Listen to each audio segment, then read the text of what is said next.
datang kembali di channel Dr. Francisca di Prancis. Untuk di video kali ini, gue akan membahas tentang autis. Jadi mungkin teman-teman sudah cukup sering ya mendengar istilah autis ini. Dimana autis ini adalah kelainan ya yang cenderung terjadi pada anak-anak, yang dimana ada kelainan behavior atau kebiasaan yang dimana anak-anak itu dia cenderung tidak dapat berinteraksi secara normal dengan kondisi sekitarnya. Tapi sebelum gue lanjut, seperti biasa buat teman-teman yang baru saja bergabung dan baru ketemu dengan channel ini, jangan lupa untuk support channel ini supaya channel ini bisa lebih berkembang lagi. Caranya gampang banget. Buat kalian yang belum subscribe, silahkan di subscribe terlebih dahulu. Kemudian jangan lupa juga like videonya kalau kalian suka dengan videonya, dan tentunya kalian boleh bertanya-tanya di kolom komentar, nanti akan gue jawab, oke? So, di sini gue akan membahas tentang tanda-tanda yang dapat kita temukan terutama pada anak-anak. Tapi bukan berarti kalau anak kalian ya menunjukkan tanda-tanda tersebut anak kalian adalah autis. Jadi, diagnosis autism itu tidak bisa semudah itu ditegakkan hanya dengan simptom. Jadi atau hanya dengan gejala. Jadi harus dengan pemeriksaan lebih lanjut. Tapi tanda-tanda yang akan gue sebutkan ini adalah kecenderungan di mana orang tua harus waspada, atau istilah barunya kekiniannya itu red flag gitu ya. Jadi kalian orang tua itu harus sudah harus warning nih, ini gue harus kontak dokter ya atau ahli tumbuh kembang untuk mengkonsultasikan apakah anak gue punya kecenderungan autism. Tanda pertama yang cukup sering adalah eye contact, di mana anak-anak yang punya kecenderungan autism, mereka tidak melakukan eye contact dengan orang tuanya. Di mana sebenarnya eye contact ini adalah kondisi atau perilaku ya yang kita bisa bilang yang sangat penting ya pada anak-anak, di mana apalagi mereka belum bisa berbicara gitu ya. Biasanya eye contact ini dilakukan oleh anak untuk memberitahu orang tuanya atau memberikan sinyal kepada orang tuanya saat mereka ingin berkomunikasi, saat mereka ingin menunjukkan sesuatu, saat mereka ingin menunjukkan ekspresi, baik itu senang, sedih, kesal, itu dilakukan dengan eye contact. Jadi ini adalah salah satu sign utama yang bisa diperlihatkan untuk anak-anak yang menderita autism. Jadi mereka tidak melakukan eye contact secara konstan. Kemudian tanda yang kedua adalah gesture atau olah gerak ya. Biasanya anak-anak usia 12 bulan pertama mereka akan sangat aktif dengan gesturnya karena mereka belum fasih berbicara. Jadi dia akan menggunakan gesture. Biasanya mereka akan menunjuk, biasanya mereka akan tepuk tangan gitu, angkat tangan gitu ya. Tapi pada anak-anak dengan autism, mereka tidak punya kebiasaan menggunakan gestur secara konstan. Jadi biasanya cenderung monoton gitu ya. Padahal kita tahu anak-anak usia 12 bulan pertama itu mereka cenderung aktif dengan gesturnya karena mereka mulai explore gitu ya, menunjukkan emosi mereka gitu. Jadi seperti yang tadi sudah gue jelaskan di awal, anak dengan autism tuh mereka agak susah meluapkan emosinya. Jadi untuk gestur itu mereka agak susah. Lalu tanda yang ketiga adalah mereka tidak mengcopy. Biasanya kalau anak-anak itu mereka suka sekali mengcopy. Jadi misalnya ibu bapak tepuk tangan, anak-anak akan mengcopy.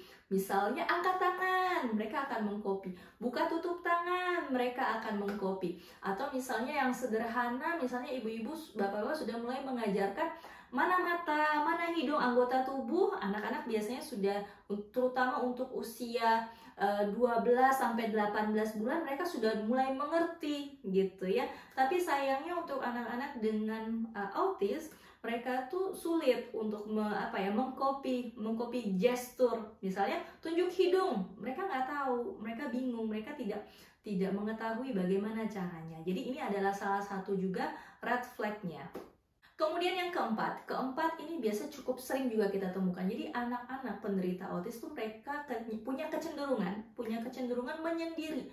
Mereka nggak suka berbaur gitu ya, nggak suka berbaur. Jadi misalnya gue kasih contoh, bapak ibu jalan-jalan ke mall gitu ya, ngajak anak buat main gitu. Biasanya apa sih, main-main bola-bola itu ya biasanya. Kemudian biasanya kalau anak-anak tuh mereka akan sangat interest, sangat exciting gitu ya kalau ketemu anak-anak yang seumuran mereka, lari sana lari sini. Tapi sayangnya untuk anak-anak penderita autis, mereka tuh punya kecenderungan lebih kayak sendiri, fokus. Mereka akan terlihat sangat fokus sekali dengan sesuatu yang mereka lakukan gitu ya, fokus sekali, dan mereka tidak punya interest untuk melakukan hal lain atau melakukan hal tersebut dengan orang lain, dengan kontak dengan orang lain. Jadi ini tuh merupakan salah satu ciri atau tanda yang cukup cukup sangat melekat pada anak-anak penderita autis.